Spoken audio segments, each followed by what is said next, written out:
اللہ تعالیٰ نے آدم علیہ السلام سے کہا وَطَفِقَا يَخْصِفَانِ عَلَيْهِمَا مِنْ وَرَقِ الْجَنَّةِ وَنَادَاهُمَا رَبُّهُمَا أَلَمْ أَنْهَكُمَا عَنْ تِلْكُمَا الشَّجَرَةِ وَأَقُلْ لَكُمَا إِنَّ الشَّيْطَانَ لَكُمَا عَدُوٌّ مُبِينٌ۔ اے آدم، کیا میں نے تم دونوں سے پہلے نہیں کہا تھا کہ اس درخت کے قریب مت جانا، اور میں نے پہلے بتا دیا تھا کہ شیطان تم دونوں کا کھلا ہوا دشمن ہے، وہ تمہیں ورغلانے کی کوشش کرے گا۔ اب دیکھو شیطان کا ورغلانے کا اسٹائل بھی سمجھ میں آ گیا یہاں کہ شیطان ورغلاتا کیسے ہے۔ لوگ یہ سمجھتے ہیں کہ شیطان گناہ کی خواہش دل میں ڈالتا ہے، یہ غلط ہے۔ گناہ کی خواہش یہ ویسے ہی دل میں ہوتی ہے۔ لوگ کہتے ہیں نا رمضان میں شیطان بند ہو جاتا ہے تو گناہ کیوں ہوتا ہے؟ تو گناہ کی جو خواہش ہے نا، یہ شیطان، بڑی پیاری بات کی ہے علماء نے کہ شیطان کو اللہ نے حکم دیا تھا آدم علیہ السلام کو سجدہ کرو، شیطان نے نہیں کیا، تو شیطان کو کس شیطان نے ورغلایا تھا؟ کیا ہو گیا بھائی؟ شیطان کو کسی شیطان نے بولا تھا کہ سجدہ نہیں کرو، یہ مٹی سے بنا اور تمہاری ویلیو گر جائے گی، تم آگ سے بنے ہوئے، تم مٹی کو سجدہ کرو گے تو تمہاری ویلیو ختم ہو جائے گی۔ یہ پٹیاں کس نے بنائی تھی؟ کوئی اور شیطان تھوڑی تھا۔ شیطان کی اپنے ذات میں حسد اور جیلیسی۔ تو انسان دو وجہ سے گناہ کرتا ہے، ایک تو یہ کہ اس کے دل میں خواہشات پوری کرنے کی چاہت اللہ نے ویسے ہی رکھی ہے۔ بھائی فرشتوں میں خواہشات ہوتی ہیں؟ نہیں ہوتی۔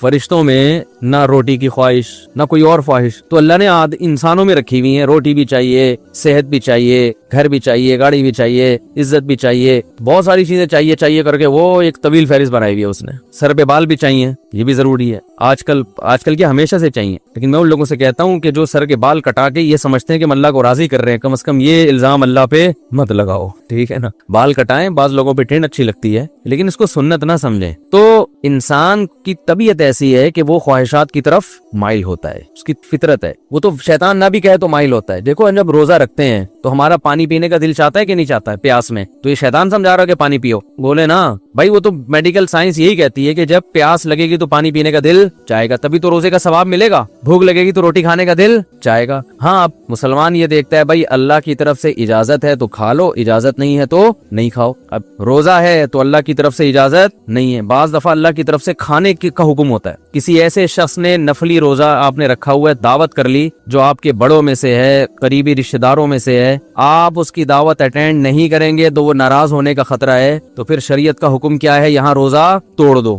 روزہ توڑ کے اس کی دعوت کھا لو۔ پھر فقہا کا اختلاف ہے، بعض کہتے ہیں کہ بعد میں قضا کرے، بعض کہتے ہیں نہیں کرے۔ امام حنیفہ کے نزدیک بعد میں قضا کرنا ضروری ہے۔ تو یہاں کھانا کیا بن گیا؟ حالانکہ اس وقت دل چاہ رہا ہوتا ہے کہ نہیں کھائے، کیونکہ اتنی مشکل سے دوپہر تک کا روزہ آپ نے برداشت کر لیا، صبح کی چائے چھوڑ دی، گٹکا بھی نہیں کھایا، صبح پان بھی نہیں کھایا، اتنی قربانیاں دے کے 12-1 بجے تک آپ پہنچے اور دعوت آ گئی، اور ایسی کی دعوت آئی جو آپ کے چچا لگتے ہیں رشتے میں اور بڑے قریبی ہیں، اور وہ ناراض ہو جائیں گے کہ یار آج ہی روزہ رکھنا تھا، میرے بچے کا ولیمہ ہے، آج ہی روزہ رکھنا تھا۔ تو بہتر کیا ہے کہ آپ روزہ، حالانکہ یہاں دل چاہ رہا ہوتا کہ نہیں توڑو، کیونکہ فقہ حنفی میں تو بعد میں قضا کرنی پڑے گی نا اس کو، یا تو چلو بالکل ہی غریبی میں معاف ہو رہا ہوتا، کہتے بعد میں کون قضا کرے گا یار، آج رکھ لیا۔ تو خواہشات، یہ شیطان نہ بھی ہو تو انسان کے دل میں اللہ نے خواہشات کا ایک سمندر رکھا ہے۔ شیطان کیا کرتا ہے؟ شیطان یہ دیکھتا ہے کہ یہ آدمی اپنی خواہشات اس لیے پوری نہیں کر رہا کہ اس میں اس کو خطرہ ہے کہ آخرت میں جہنم کی سزا ملے گی۔ یہی وجہ ہوتی ہے نا مسلمان، ورنہ تو بھائی سارے چرسی ہیروئنچی ہوتے بھائی۔ مجھے لوگ آ کے بتاتے ہیں کہ یار وہ